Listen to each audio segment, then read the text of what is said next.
Yani gece geldi, zil çaldı, oğlum kendi elinde gitti, kapı açtı.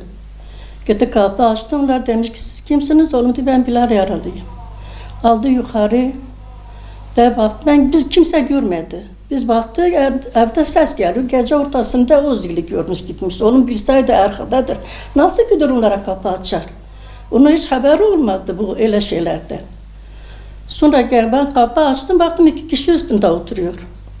Oradan da öyle haber almadım, 6 gün sonra haber geldi, dedi Muş'tadır, cezaeviye getirmiş. Orada gittim, Muş'tan gördüm. Muş'tan sonra Bitlis'e geldi, götürdü 1 ay sonra. 1 ay sonra ben daha gitmedim, gitti. Ben Mart'tan gittim, bilmiyorum Mayıs'tır, yani Nisan'dır, orası tam hatırlamıyorum. Kızım, kaynım gitti. Gitti de Bilal demiş ki ola bu gece ben daha yeni İskence'den gelmişim. 2,5 ay sonra 1 hafta daha beni götürmüşler. Van'a İskence'ye. Böyle insan yapar. Cezaevden dağıldı, İskence götürdü.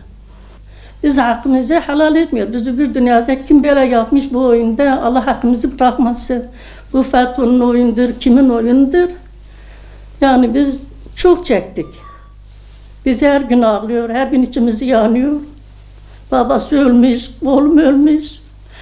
Hiç oğlum bir yerde nasıl hiç kimseyi görmedi. Allah onların başına inşallah nasıl bize gelmiş, onlar bize yapmış Allah. İlk defa oğlum ceza almış. Ben de Allah'ım bu hakim, bu savcı. Allah bunlar oğluma ceza vermiş. Onun çocuklara bir şey başına gelmezse onun başına gitsin. Çünkü çocukların günahı yok. Ama onlara bir dua etmişler. Hepimizi el kaldırmışlar. Çok zordur. Ya bizimki hiç uçak kaldırdı, İstanbul'u bombaladı, yok. Gitti bir karakolu bombaladı, yok. Kimi öldürdü? Gitti ki birin yolu kestiler, yok. Bizimki ne yapmış? FETÖ'ler içine girmişler. Bizim çocukların üstüne şu koydular. Onlar çekildi, onlar kendi elinde uçak aldı, İstanbul'u bombaladı oğlum. Ben oradaydım. Onları niye çıkartıyor? Onları bir sürü çıkarttılar. Ne onların suçu yok, bizimki tek vardır. Biz bu hükümeti halal etmiyoruz. İster başbakan olsun, ister cumhurbaşkanı olsun. Hak haktır. Gitmiş camide Kur'an ders vermişler. Ne yaptı? Ne yaptı hadi. Ben FETÖ'cüler hepsi bir dua edeyim. Belki bazıları suçu yok, şeyleri yoktur, içindedir. Ama kim yapmış onlara, onlar çeksin arkada. Bu sefer inşallah olacak. Bu sefer olmadı da ne zaman olacak? Ta bu oyunlarda gördüler. Ta bu sefer çıkartması zaten daha nasıl olacak? Allah hakkımızı bırakmasın. Benim için çok yanıyor. Biz daha adalete bekliyoruz oğlum. Adalet olmadı ne olacak? Daha her şey adalettedir. Ben 1 saat ağlıyorum, 1 saat dışarı çıkıyorum. Oğlum nereye gidecek? Onlar cezaevinden ne var içine koyuyor.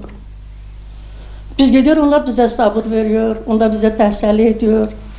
Diyanet diye ağlamadı, biz çıkacak, biz ele olacak. Yani onun teselliden bizden daha çok fazladır.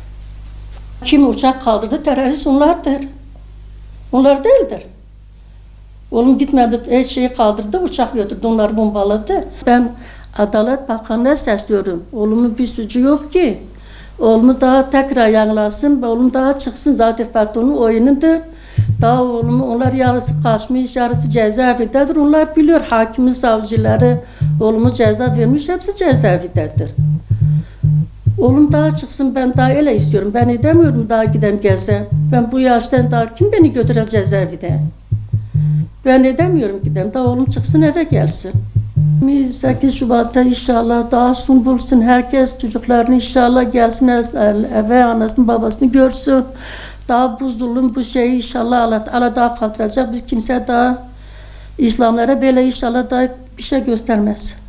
Kim yapmış onların başına gelsin. Bizim ele başıma ele oldu. FETÖ'cü inşallah hakkımızı Allah ondan alacak.